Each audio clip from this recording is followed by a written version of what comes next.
حضرت ابراہیم علیہ السلام اللہ تعالیٰ کے مقرب ترین پیغمبروں میں سے ایک ہیں۔ آپ علیہ السلام کا مقام و مرتبہ اللہ تعالیٰ کے نزدیک بہت بڑا ہے۔ آپ علیہ السلام اپنی زندگی اللہ تعالیٰ کی خالص بندگی اور اس کی خالص اطاعت میں گزار دی اور ساری زندگی توحید خالص کی دعوت دیتے رہے اور لوگوں کو شرک اور اللہ تعالیٰ کی نافرمانی سے روکتے رہے۔ بے شک آپ علیہ السلام کی زندگی تمام مومنوں کے لیے اسوہ اور نمونہ ہے۔ دوستو، حضرت ابراہیم علیہ السلام کی ولادت نمرود بن کنعان کے دور میں ہوئی۔ اس کے بارے میں کہا جاتا ہے کہ وہ انتہائی ظالم اور سنگ دل آدمی تھا۔ اس کا تعلق اس قبیلے سے تھا جس کی طرف حضرت نوح علیہ السلام کو بھیجا گیا تھا۔ 1000 برس تک اس نے بادشاہت کی اور وہ ملعون خدائی کا دعویٰ کرتا تھا۔ ایک روز نمرود تخت پر بیٹھا تھا، تمام لشکر اس کے گرد حاضر تھے۔ تقدیر الہی سے جادوگر اور نجومی سر جھکائے غمناک بیٹھے تھے۔ نمرود نے وجہ پوچھی تو انہوں نے بتایا کہ آسمان میں ایک انتہائی روشن ستارہ نمودار ہوا ہے، اس جیسا نہ پہلے کبھی دیکھا نہ سنا، اور یہ بھی کہا کہ آپ کی رعایا میں سے ایک لڑکا پیدا ہوگا جس کے ہاتھوں آپ کی حکومت جائے گی۔ یہ سن کر پہلے تو نمرود پریشان ہوا اور پھر حکم جاری کر دیا کہ تمام مرد عورتوں سے الگ رہیں اور اس دن کے بعد جو بھی بچہ پیدا ہو اسے قتل کر دیا جائے۔ حضرت ابراہیم علیہ السلام کی ولادت انہی دنوں میں ہوئی، لیکن اللہ پاک نے آپ علیہ السلام کو ظالموں سے محفوظ رکھا۔ نمرود بابل کا بادشاہ تھا۔ علماء کے مطابق جن 4 بادشاہوں نے پوری دنیا پر حکومت کی، نمرود ان میں سے ایک ہے۔ ان 4 میں سے 2 مومن تھے اور 2 کافر۔ مومن ذوالقرنین اور سلیمان علیہ السلام ہے اور کافر نمرود اور بخت نصر ہے۔ نمرود مسلسل 400 سال تک بادشاہ رہا۔ اس نے سرکشی، ظلم اور تکبر کا راستہ اختیار کیا اور آخرت کے بجائے دنیا کا حصول پیش نظر رکھا۔ جب حضرت ابراہیم علیہ السلام نے اسے اللہ وحدہ لا شریک کی عبادت کی دعوت دی تو اس نے جہالت اور گمراہی کی وجہ سے خالق کا انکار کر دیا۔ چنانچہ حضرت ابراہیم علیہ السلام نے اس سے بحث کی، لیکن وہ مردود خدائی کا دعویٰ کرنے لگا۔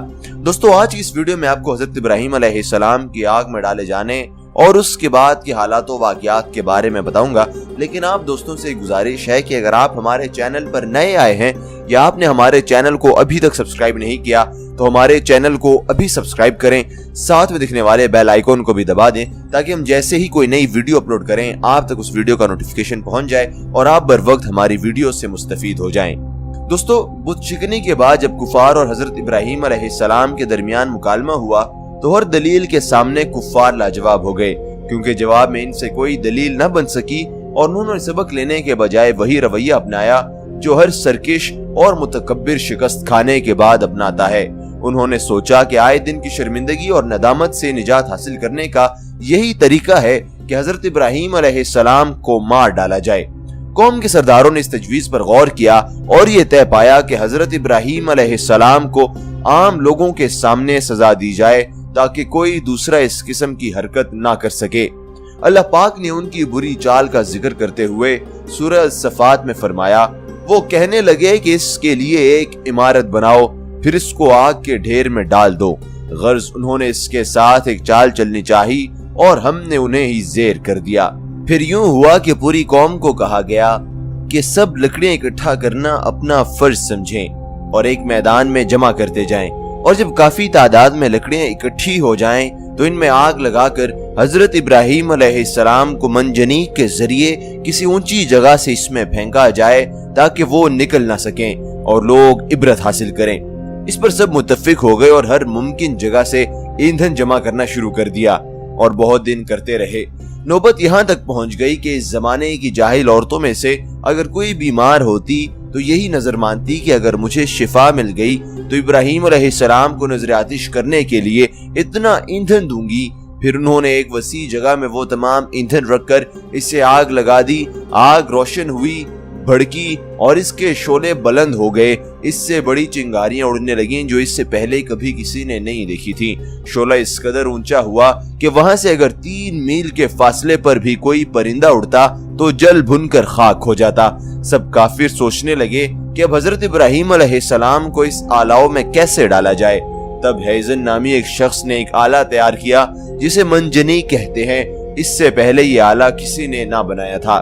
لوگوں نے حضرت ابراہیم علیہ السلام کو پکڑ کر باندھ دیا اور مشقیں کس دیں۔ اس وقت آپ علیہ السلام یہ فرما رہے تھے کہ اے اللہ، تیرے سوا کوئی معبود برحق نہیں، تو پاک ہے، جہانوں کے مالک تیری ہی تعریف ہے، تیری ہی بادشاہی ہے اور تیرا کوئی شریک نہیں۔ حضرت ابراہیم علیہ السلام کو ہاتھ پاؤں باندھ کر منجنیق میں رکھا گیا اور آگ میں ڈالنے سے پہلے حضرت ابراہیم علیہ السلام کا پیرہن اتار کر انہیں دوسرا پیرہن پہنایا گیا، کیونکہ ان کو ڈر تھا کہ اگر حضرت ابراہیم علیہ السلام نہ جلے تو سب کہیں گے کہ اس پیرہن کی برکت سے وہ محفوظ رہے۔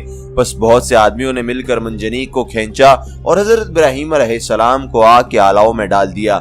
یہ عالم دیکھ کر آسمان پر فرشتے سجدہ ریز ہو گئے کہ اے مالک، تیرے خلیل کو دشمنوں نے آگ میں ڈال دیا۔ بعض علماء کا کہنا ہے کہ جب حضرت ابراہیم علیہ السلام ہوا میں تھے، حضرت جبرائیل علیہ السلام ظاہر ہوئے اور فرمایا، ابراہیم آپ کی کوئی حاجت؟ حضرت ابراہیم علیہ السلام نے کہا، آپ سے تو کوئی حاجت نہیں، لیکن سارے عالم کی طرح رب العالمین کا محتاج ہوں۔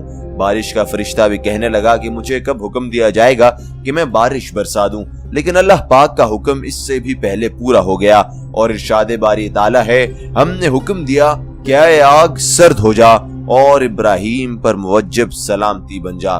حضرت ابراہیم علیہ السلام جب آگ میں جا گرے تو ان کفار کا پہنایا گیا پیرہن گھڑی میں جل گیا، لیکن حضرت ابراہیم علیہ السلام کو گزن بھی نہ پہنچا۔ یہ اللہ پاک کا فضل و کرم تھا کہ آپ علیہ السلام آگ جیسی چیز سے بھی محفوظ تھے اور بحکم الہی وہ آگ مثل گلزار ہو گئی، اور اس آگ میں بھی حضرت ابراہیم علیہ السلام کو نعمتیں عطا کی گئیں اور آگ آپ کو نقصان نہ پہنچا پائی۔ حضرت جبرائیل علیہ السلام نے کہا کہ آپ کا صبر عجیب صبر رہا کہ جو مشکل وقت آپ پر تھا اس میں لوگ نہ جانے کیا کچھ کرتے، لیکن آپ نے کوئی حاجت طلب نہ کی اور اپنے پروردگار پر بھروسہ رکھا، اس لیے یہ معجزہ اور اللہ پاک کی عنایت آپ علیہ السلام سے پہلے کسی پر نہ ہوئی۔ دوستو، راوی کہتے ہیں کہ مسلسل 40 دن آگ کے آلاؤں میں رہنے کے بعد حضرت ابراہیم علیہ السلام باہر آئے اور ان کو ذرہ برابر گزن نہ پہنچا تھا۔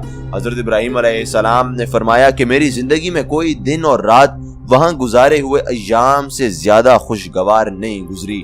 کفار نے حضرت ابراہیم علیہ السلام پر فتح پانا چاہی، لیکن انہیں شکست ہوئی اور بلندی کے شوق میں پستی ان کا نصیب ہوئی، جیسا کہ ارشاد باری تعالیٰ ہے، اور ان لوگوں نے تو ابراہیم کا برا چاہا تھا مگر ہم نے انہی کو نقصان میں ڈال دیا۔ دنیا میں تو خسارہ اور پستی ان کا نصیب ہوئی اور آخرت میں بھی ان کو جہنم کی آگ ہی نصیب ہوگی، جس میں کوئی ٹھنڈک اور سلامتی نہیں، جیسا کہ اللہ پاک کا ارشاد ہے، اور دوزخ ٹھہرنے اور رہنے کی بہت بری جگہ ہے۔ دوستو، تاریخی کتب میں ہے کہ جب حضرت ابراہیم علیہ السلام آگ سے صحیح سلامت واپس آ گئے تو نمرود اور اس کے لوگ بڑے حیران بھی ہوئے اور پریشان بھی۔ اس موقع پہ نمرود نے حضرت ابراہیم علیہ السلام سے کہا، اے ابراہیم، کیا تم نے اپنے اس رب کو دیکھا بھی ہے کہ وہ کون ہے اور کہاں رہتا ہے؟ حضرت ابراہیم علیہ السلام نے کہا، میرا رب تو وہ ہے جو زندہ کرتا ہے اور مارتا ہے۔ نمرود بولا، یہ کیا مشکل ہے، یہ تو میں بھی کر سکتا ہوں۔ اس نے اپنے 2 غلاموں کو دربار میں بلایا، ان میں سے ایک کو قتل کیا اور دوسرے کو چھوڑ دیا، پھر بولا، دیکھو میں نے ایک کو مار دیا اور دوسرے کو زندگی دے دی۔ حضرت ابراہیم علیہ السلام نے اس کی بے وقوفی کی بات سن کر فرمایا، میرا اللہ تو سورج کو مشرق سے نکالتا ہے، تم اسے مغرب سے نکال کر دکھاؤ۔ حضرت ابراہیم علیہ السلام کے اس سوال کا نمرود کے پاس کوئی جواب نہ تھا، چنانچہ وہ حواس باختہ ہو کر دربار سے اٹھ کر باہر چلا گیا۔ آگ میں ڈالے جانے کے بعد حضرت ابراہیم علیہ السلام نے بابل سے ہجرت کا ارادہ فرمایا اور پھر ایک دن اپنے اہل خانہ کے ساتھ ایران نامی علاقے میں ہجرت کر گئے۔ حضرت ابراہیم علیہ السلام نے بابل ہی میں اپنے چچا زاد بہن حضرت سارہ سے شادی کر لی تھی، پھر اللہ تعالیٰ نے آپ کو بیت المقدس جانے کا حکم فرمایا۔ اس وقت آپ کی عمر 75 سال تھی۔ بیت المقدس میں کچھ عرصہ قیام کے بعد آپ علیہ السلام مصر ہجرت کر گئے۔ دوستو، روایت میں ہے کہ اللہ نے متکبر اور جابر نمرود اور اس کے لشکر کو تباہ و برباد کرنے کے لیے مچھروں کے ایک غول کو بھیجا۔ زہریلے مچھروں کے ایک بڑے لشکر نے نمرود کی فوج پہ حملہ کر دیا اور انہیں بے جان ہڈیوں کے ڈھانچے میں تبدیل کر دیا۔ انہی میں سے ایک مچھر بادشاہ نمرود کی ناک کے اندر گھس گیا اور اسے عذاب الہی کا مزہ چکھاتا رہا۔ نمرود جب تکلیف کے شدت سے بہت زیادہ تڑپا تو اس کے مغرور سر پر جوتوں کی بارش کی جاتی۔ سر پر جوتے پڑنے سے مچھر کچھ دیر کے لیے رکتا، جس کی وجہ سے تکلیف میں وقتی طور پر کمی آتی، لیکن کچھ ہی دیر بعد تکلیف میں پھر اضافہ ہو جاتا اور پھر ایک طویل مدت بعد وہی چھوٹا سا مچھر اس کے دنیا سے نیست و نابود ہونے کی وجہ بنا۔ یوں دنیا کے سب سے زیادہ طاقتور اور خدائی کے دعوے دار کی موت دنیا کی انتہائی حقیر اور کمزور چیز سے کروا کر اللہ تعالیٰ نے رہتی دنیا تک متکبر اور مغرور انسانوں کو سبق دے دیا کہ پروردگار کے فراہم کردہ نعمتوں پر غرور و تکبر کرنا، دوسروں کو حقیر سمجھنا اللہ کو سخت ناپسند ہے۔ دوستو، امید کرتا ہوں کہ آج کی یہ ویڈیو آپ کو اچھی لگی ہوگی اور اس میں آپ نے ایک سبق سیکھا ہوگا، اور وہ سبق ہے صبر کا، اور وہ سبق ہے شکر کا، کہ کیسے حضرت ابراہیم علیہ السلام نے اتنے مشکل وقت میں بھی اللہ تعالیٰ پر بھروسہ رکھا اور یہی کہا کہ اللہ تعالیٰ مالک ہے، اللہ تعالیٰ خالق ہے، اور اللہ تعالیٰ ہی حضرت ابراہیم علیہ السلام کی اس مشکل وقت میں مدد کر سکتا ہے۔ دوستو، اگر آپ کو یہ ویڈیو اچھی لگی تو اسے لائک ضرور کیجئے، کامنٹ سیکشن میں اپنی رائے کا اظہار کرنا بالکل نہ بھولیے، اور اسے زیادہ سے زیادہ اپنے دوست احباب تک شیئر کیجئے تاکہ اس پیغام کو ہم زیادہ سے زیادہ آگے پہنچا سکیں۔ اگر آپ نے ابھی تک ہمارے یوٹیوب چینل کو سبسکرائب نہیں کیا تو اسے ابھی سبسکرائب کریں اور ساتھ میں دکھنے والے بیل آئیکن کو بھی دبا دیں تاکہ ہم جیسے ہی کوئی نئی ویڈیو اپلوڈ کریں آپ کو بر وقت اس ویڈیو کی نوٹیفیکیشن پہنچ جائے۔ دوستو، آج کی ویڈیو میں بس اتنا ہی، انشاءاللہ آپ سے ملاقات ہوگی ایک اور ویڈیو میں، تب تک کے لیے دیجیے اجازت، اللہ حافظ۔